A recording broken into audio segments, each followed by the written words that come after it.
Rajasthan SI भर्ती परीक्षा 2021 को आज 4 वर्ष बीत चुके हैं और लगातार 4 वर्ष बीतने के बाद भी एसआई भर्ती परीक्षा 2021 ने जो चयनित थानेदार थे उनके लिए और जो अभ्यर्थी एसआई बनने का सपना देख रहे हैं, एसआई बनने के लिए तैयारी कर रहे हैं, उनके लिए भी कहीं ना कहीं इस भर्ती परीक्षा ने असमंजस का माहौल पैदा करके रख दिया है। आपको पता है कि 28 अगस्त 2025 को इस भर्ती परीक्षा को हाईकोर्ट की सिंगल बेंच ने रद्द करने का फैसला लिया था और इसी के बाद उसके 2 महीने बाद राजस्थान सरकार ने इस मामले में हाईकोर्ट की खंडपीठ में अपील की थी इस भर्ती प्रक्रिया की बहाली को लेकर। और अब उसी को लेकर हाईकोर्ट की खंडपीठ ने नोटिस जारी किया है। जो याचिकाकर्ता थे, इसमें मुख्य याचिकाकर्ता कैलाश चंद शर्मा, उनको लेकर और अन्य याचिकाकर्ताओं को लेकर हाईकोर्ट की खंडपीठ ने नोटिस जारी किया है कि इस मामले में जो सुनवाई है वो 5 जनवरी को होगी। यानी कि इस भर्ती जो परीक्षा है, इसमें जो अंतिम फैसला है उसके लिए लगातार देरी कहीं ना कहीं देखी जा रही है और वो देरी होते होते आज 4 वर्ष बीत चुके हैं। ये भर्ती परीक्षा 2021 में आयोजित करवाई गई थी। सितंबर 2021 में 859 पदों पर यह भर्ती परीक्षा आयोजित करवाई गई थी। इस भर्ती परीक्षा के आयोजित होने के बाद से ही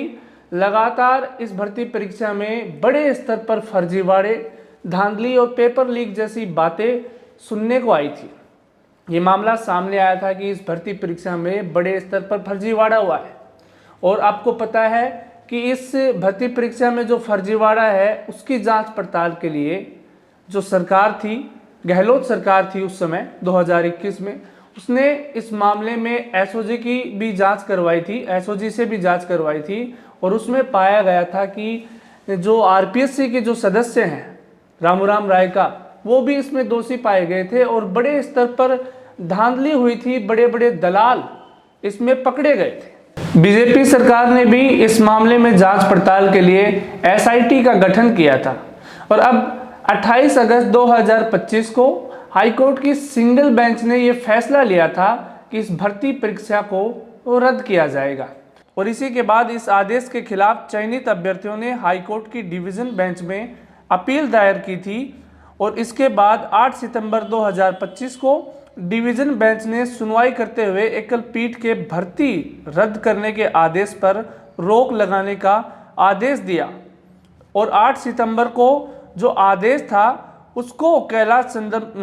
चंद शर्मा और अन्य याचिकाकर्ताओं ने चुनौती देते हुए सुप्रीम कोर्ट में एसएलपी दायर की थी। यानी कि ये जो मामला है एसआई भर्ती परीक्षा 2021 का, वो कहीं ना कहीं सुप्रीम कोर्ट तक भी पहुंच चुका था और इसके बाद 24 सितंबर 2025 को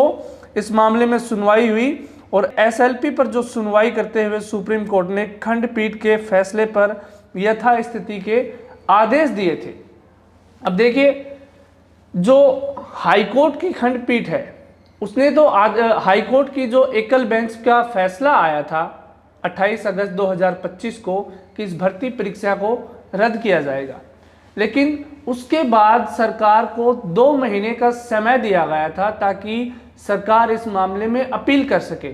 लेकिन सरकार ने 2 महीने तक इस मामले में कोई चेत नहीं किया और सरकार ने 2 महीने तक कोई अपील नहीं की। 2 महीने बीत जाने के बाद भजनलाल सरकार ने इस मामले में अपील की और जो देरी की गई थी अपील के लिए, उसको लिए सरकार ने एक देरी माफी पत्र हाईकोर्ट की खंडपीठ को लिखा। हाईकोर्ट ने इस देरी माफी पत्र को स्वीकार किया और अब हाईकोर्ट की जो खंडपीठ के जो मुख्य न्यायाधीश हैं एसपी शर्मा, खंडपीठ ने यह फैसला लिया है कि जो इस मामले में जो नोटिस दिया है, इस मामले की सुनवाई अब 5 जनवरी को की जाएगी। यानी कि इस भर्ती परीक्षा में कहीं ना कहीं काफ़ी देरी की गई है। आपको पता है कि जब से इस भर्ती परीक्षा को लेकर पेपर लीक, धांधली जैसे आरोप लगाए थे, तब से राजनीतिक तूल इस भर्ती परीक्षा ने पकड़ ली थी। जो नागौर सांसद हनुमान बेनीवाल है, उन्होंने भी इस भर्ती परीक्षा को रद्द करने के लिए काफ़ी विरोध प्रदर्शन किया था। बीजेपी के जो मंत्री हैं डॉक्टर किरोड़ी लाल मीणा, उन्होंने भी इस भर्ती परीक्षा को रद्द करने की मांग की थी।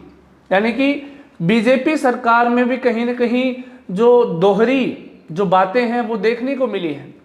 एक तरफ डॉक्टर किरोड़ी लाल मीणा इस भर्ती परीक्षा को पहले रद्द करने की मांग कर रहे थे, लेकिन पूर्ण रूप से सरकार इसके लिए राजी नहीं थी। और अब भजनलाल शर्मा जो राजस्थान के मुख्यमंत्री हैं, वो कहीं ना कहीं इस भर्ती की बहाली को लेकर अपील करते हुए नजर आ रहे हैं।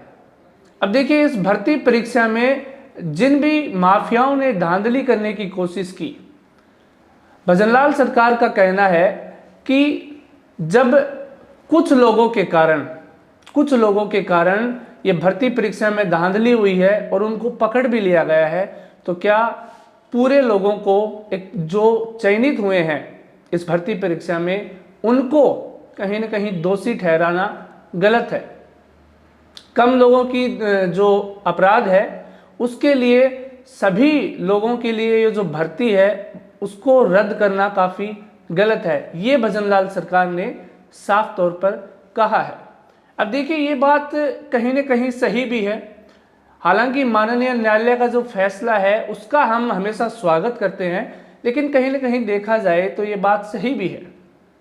हमारी सरकार में एक ऐसी योजना होनी चाहिए, एक ऐसी कमेटी का गठन होना चाहिए ताकि पूर्ण रूप से उन दोषियों की पहचान की जा सके जिन्होंने इस भर्ती परीक्षा में धांधली की थी। और अब तक कई लोगों को सरकार गिरफ्तार भी करवा चुकी है। पुलिस प्रशासन ने भी काफ़ी इसमें सहयोग किया है, उनको गिरफ्तार किया है जिन लोगों ने इस मामले में धांधली की है। लेकिन जो लोग पढ़कर, मेहनत से पढ़ लिख कर इस भर्ती परीक्षा में चयनित हुए थे, उनके लिए कहीं ना कहीं ये नुकसान है। अगर ये भर्ती रद्द हुई तो उनके लिए ये नुकसान है। और आपने देखा भी होगा कि पिछले कुछ दिनों कितने एसआई जो ट्रेनी हैं उन्होंने आत्महत्या भी की थी। यानी कि जो पेपर माफिया हैं उन्होंने तो अपना कृत कर दिया, लेकिन इसका नुकसान है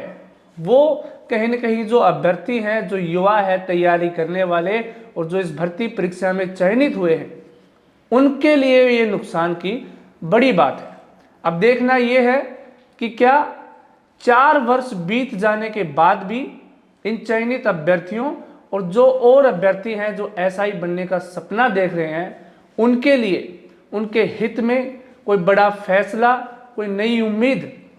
देखने को मिलेगी 5 जनवरी को, या फिर नहीं, या फिर ऐसे ही ये पेपर माफिया अपने इस काम में आगे बढ़ते रहेंगे और जो बच्चे तैयारी करते हैं उनको लगातार नुकसान होता रहेगा। कैमरा पर्सन आशीष पारिक के साथ अजय कुमार, जनतंत्र 24 न्यूज़, जयपुर।